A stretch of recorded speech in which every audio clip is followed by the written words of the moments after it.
দেখুন বন্ধুরা, এই হাতে আছে জুড়া ইলিশ আর এই হাতে আছে কচু শাক আর বাইরে বলতে ঝমঝম করে দিচ্ছি। চলুন এখন রান্না করে ইলিশ মাছটা কাটবো। নমস্কার বন্ধুরা, মালা কুকিং চ্যানেলে সবাইকে স্বাগতম। আপনাদের কাকু বাজার থেকে দুটো জোড়া ইলিশ নিয়ে এসছে, তাই জোড়া ইলিশ দিয়ে খুবই জনপ্রিয় দুটো রেসিপি আপনাদের সঙ্গে শেয়ার করব। সেই জোড়া ইলিশ কেটে মাথাগুলো দেওয়া হবে কচু শাক আর মাছ দেওয়া হবে বেগুন দিয়ে পাতলা ঝোল। বাইরেটা দেখুন টিপ করে বৃষ্টি পড়ছে, আর এই বৃষ্টির ওয়েদারে খুবই জনপ্রিয় দুটো রেসিপি আমি আপনাদের সঙ্গে শেয়ার করব। দেখতে থাকুন, ভিডিওটা ভালো লাগলে লাইক শেয়ার কমেন্ট করে পাশে থাকবেন। কাস্তে নিয়ে বেরিয়ে পড়ছি, চলুন এখন প্রথমে কচু শাকগুলো কেটে আনবো, তারপরে রান্নাঘরে গিয়ে ইলিশ মাছ আপনাদের দেখাচ্ছি। দেখুন বাইরে ঝমঝম করে বৃষ্টি পড়ছে আর যাচ্ছি কচু শাক খেতে, খুবই ভালো লাগছে। এই দেখুন আমাদের এখানে কত ঝিঙে শাক হয়েছে, ঝিঙে শাক খেলে কিন্তু খুবই ভালো। একদিন মাছ দিয়ে রান্না করে আপনাদের দেখাবো। ঝিঙে শাক খেলে কিন্তু গায়ে রক্ত হয়, মাথার বেরোনো খুব ভালো হয়। এই দেখুন আমাদের কালো কচু, এখান থেকে কচু শাকগুলো কেটে নেবে।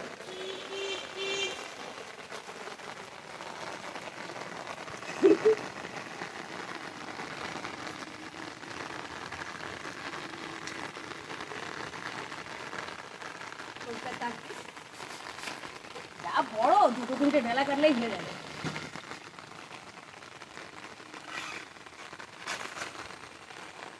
কালো কচুগুলো ইলিশ মাছের মাথা দেখতে খুবই ভালো লাগে। কালো কচুগুলো খুব স্বাদ হয় আর খুব সুন্দর মিষ্টি।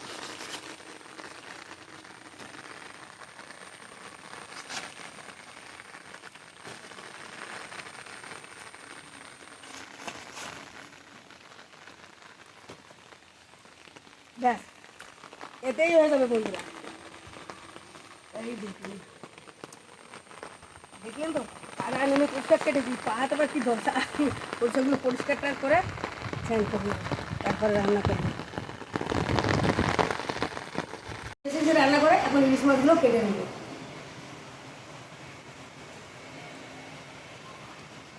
ইলিশ মাছ কাটা বন্ধুরা খুবই সহজ।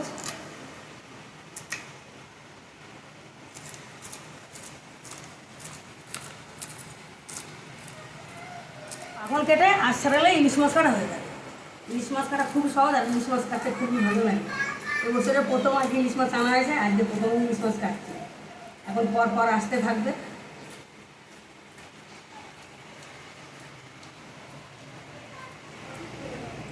ছোটো ছোটো আঁশ খুব ভালো করে ছাড়িয়ে নেব।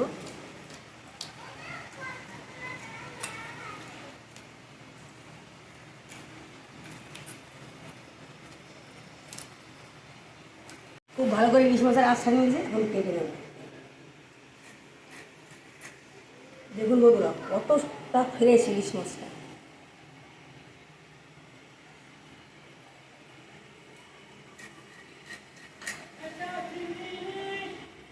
বাইরেও মাজালা চিংড়ি ইলিশ বলেছিল, বাইরেও একজন মাছ নিয়ে এসে ইলিশ ইলিশ করছে, আর এদিকে আমিও ইলিশ খাচ্ছি।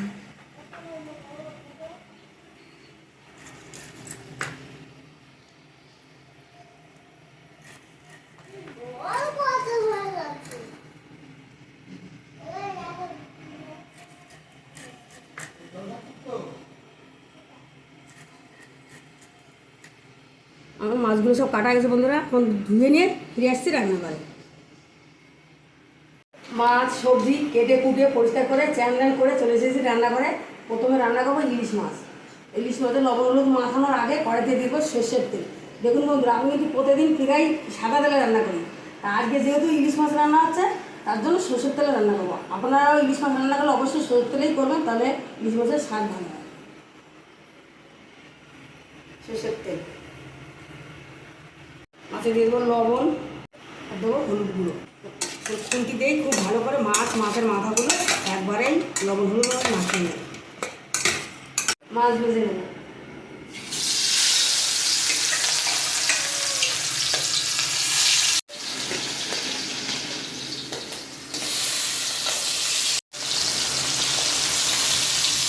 দেখো মাছগুলো উল্টে পাল্টে ভেজে নিচ্ছি, রান্না হয়ে নিচ্ছি।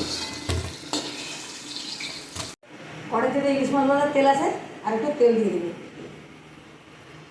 ইলিশ মাছ রান্নার জন্য ফোড়নে দেবো কালো জিরে। ইলিশ মাছের যে রেসিপি বানান না কেন কালো জিরে কিন্তু অবশ্যই দেবে, এখন আলু আর বেগুনগুলো দিয়ে দেবো, কাঁচা লঙ্কা, এগুলোর মধ্যে লবণ, হলুদ সব কিছু দিয়ে দিয়েছি। এর মধ্যে আর কিছু আমার দেওয়ার নাই।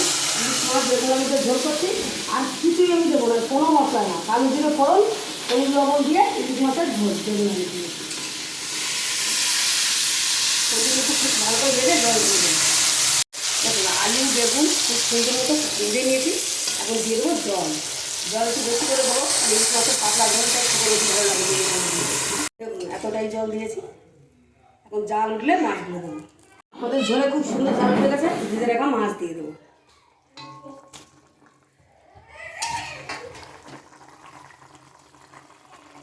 বেগুন আলু দিয়ে ইলিশ মাছের পাতলা ঝোল রান্না হয়ে গেল।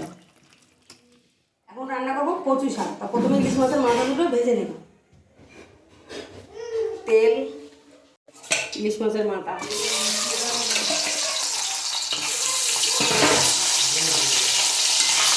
মাছের মাথা ভেজে নিয়েছি। ওই কড়াইটাই কচু শাকের জন্য ফোড়ন দিয়ে দেবো। 5 ফোড়ন শুকনো লঙ্কা, দুটো করে রাখা কচু শাক,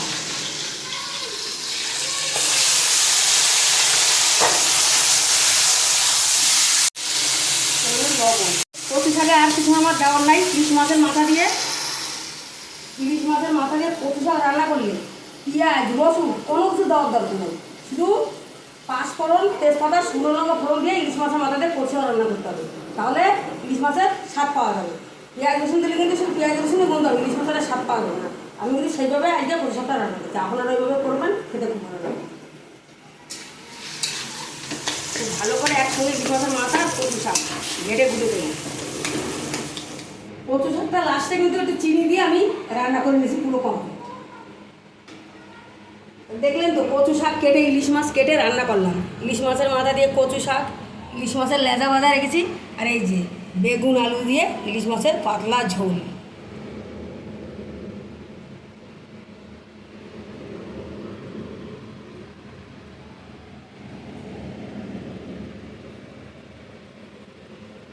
দেখুন বন্ধুরা, রাখি বন্ধনের অনুষ্ঠান শুরু হয়েছে।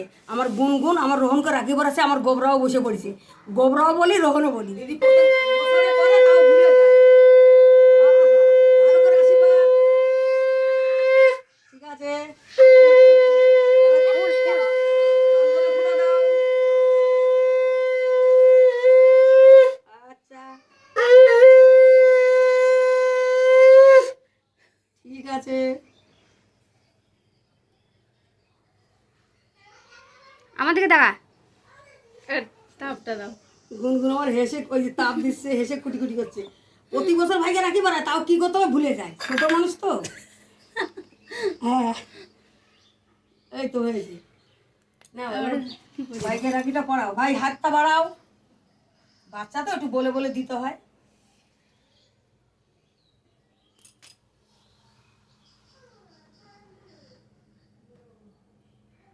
কি হচ্ছে এটা? দেখি রাখিটা ঘুরে দেখাও ক্যামেরায়। পরে ঠিক করে টাইট করে দিচ্ছি।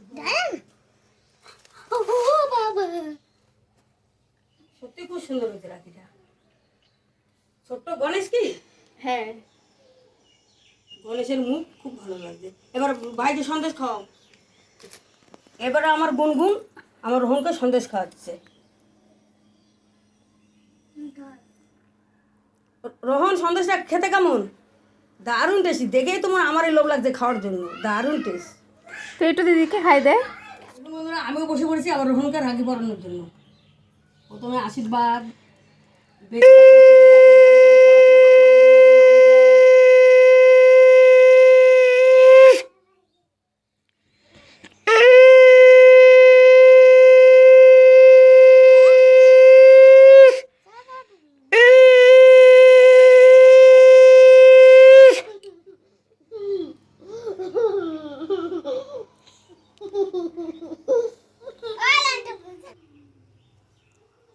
দেখুন বন্ধুরা, সন্দেশটা এত টেস্টি।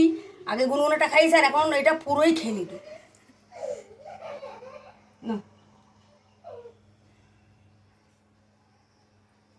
আমার এখন বুঝতে পারছে ঠাম্মার একটু লোভ লাগছে সন্দেশের ভাত, ওই জন্য আমার একটু খাইয়ে দিত। রাখি, এই রাখিটা খুব সুন্দর হয়েছে। সত্যি রাখি দুটো খুব সুন্দর হয়েছে। এটা গণেশের মূর্তি, এটা একটা ফুল। গোবরা দিদি ভাইকে ঠাকুমাকে প্রণাম কর। দিদি পা বাড়িয়ে আগে থেকে বসে আছে। আমার গবরের জন্য আজকে বন্ধুরা আমি কোনো গিফট আনিনি, সামনে আমার গবরের জন্মদিন, সেদিন দেবো গিফট। তাহলে গোবরা দুখানা গিফট লাগবে কিন্তু। আচ্ছা বেঁচে থাকো। কর। হ্যাঁ মা সরে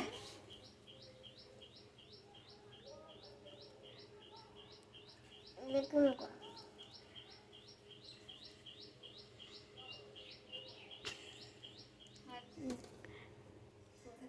বাবা পুরো লাড্ডুর গালে ঢুকে ওই